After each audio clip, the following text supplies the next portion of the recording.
Whātala whātu e lo tātou o tunu le nei aso malo lo le aseta, ai o nisi ne o tala meo lo te tupu isi o tātou o tunu i Sāmoa, o se mai ele whaafonga. O le ua whaalau i lo whaalau e tele nei se polo inga, mai ira matanga rengo le soifua malo lo ina, e rea awhiai o le tātou o tunu po ua pēsia, nisi ele siam mo le fiva po na evi po le dengue fever, le ua whaamau nia nisi e toa iwa, mai i le lua vai aso talu wai. Ai mai whaamomunga talu mai le masino i Anuari le amatanga tu sanga, wa toa se fulma le 5 i lato atoa, le ua whaamau nia wa o lato tau aveina le siama o le dengue fever. E pei una se le fia le ua maliwai se alo se tasio le atunoo, sa tamu whai atu ni usila mo tōng fitinga o no a fianga o le fever po na evi, pei tai wale manuia, na tā ue se tasio pa anga wha moe moe na o telefou mai le mautanga se ngasi un muto tua. O le alo leo le atunu o sāmalanga mai fiti, o loo maa losi e le pepesi o le wha mai, mai maa walunga le talitununga, na a fiampe sia mai tutonu le atunu, au le malanga mai Sāmoa. O le whainu mera to se fulma le 5 pe o le tā ua, o wha maumunga lawa ia i lato mai le mautanga se ngasi un muto tua, a ieli tel tunungon soifua maloloina, e le na o le pāwai leo i lanto wā fia, o na leo fia ni siaki wha bea mai mai wha i tu malo, a o iei fo inisi o le atunu, e li o ne lava i le mautanga singa se mo siaki. Mai o ia fo i wha maumongo wā fia, e na o te tonu lava le motu i upolu, e le iei se tasi o wha mawina mai le motu tele sa la whai, o no whanga mai lau dii anga i atu i mole whanua. O aunga o le wha mai o le fiva, ti ngā tele le ulu, ti ngā whafonga po mata, ti ngā so onga o pona iwi, wha whau ma wha swati, pata le tino, vai mga ngase le tino. O aunga ma fōlinga wa aia wailo ai wa onga tele le wha mai, mai te tau e lona wawe wa aise fō mai, ti ngā tutui le lawalo, whaatitele ina le tinga o so onga o pona iwi, sau le toto se i tulo mai nisi o vaenga o le tino e a fiai le fonga po le ngutu, ma losi le whaafau, ma filongia le pua inga se i tulo.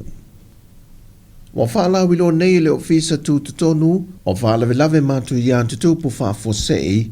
ia whaasisilanga i whasota i atu le malusi angatau il tise,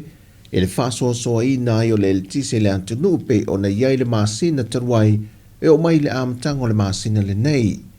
Na amata mai le aso lulu le vai aso o mawae, le amata ola i o afi el tise fau po o afi el tise whaavai te mia 5, le ua una ia mai le el tise mai whale afi furu o sou,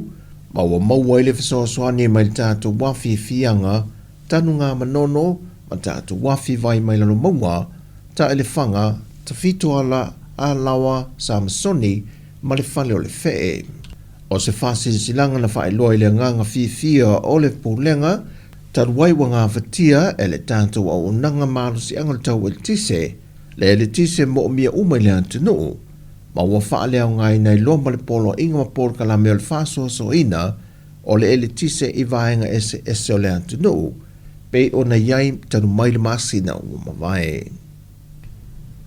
E ui ili mātanga o fio le whaau o le eseta, ili maliu ma le toi tu mai o lo tātou whaola, e pei o na whaamana tuina o lo tātou tunu ili vai tau nei tau sanga uma, pei tai o lo filungi e lava mga aruenga ma tau tia le fili, e pei o na whaamawina le mtanga aruenga o leo. Ni whaalawe mātu ia se lua ili vai yaso taruai, e se alo tamai tai e se funma le whātau sanga le matua, e iei mana onga whaapitoa, e whaapesa reporti na tu ue o na mātua mō se teimia le umi, ai sa na o le tua ngalo le tina le ua masalomia nei, sa iei whaatasi ma le ua maliu, pei tai e fo ia ne mātua, ua maliu le tēnei titi, mai olo iei manu angailo na tino, ma o 5 leo lea li i olo whaia iei su enga, mai ono iei nisi mōlianga wha au popo, e lunga o le mōlianga, Fasio tangata wha moina o mia se a upenga matautia, ma le wha o manua ua maliu ai se tangata. Ato ai ma se tina lea ua wha mawina fo i el matanga ruenga o leo. Na maliu i le polas freile le wha ai unga le vaiaso, E na ua whao lima i eilo na lava to lua e whao ngai na iseanga ese. Ma o le ua mōlia e tōtus fo maltasi tausanga le soifua, mai o lo ua whao au nei su e su enga leo i lea mata upo. O tala fawia mo le nei aso nga fua, manui tele le nei aso malo lolo tātua tino u, fa soifuia.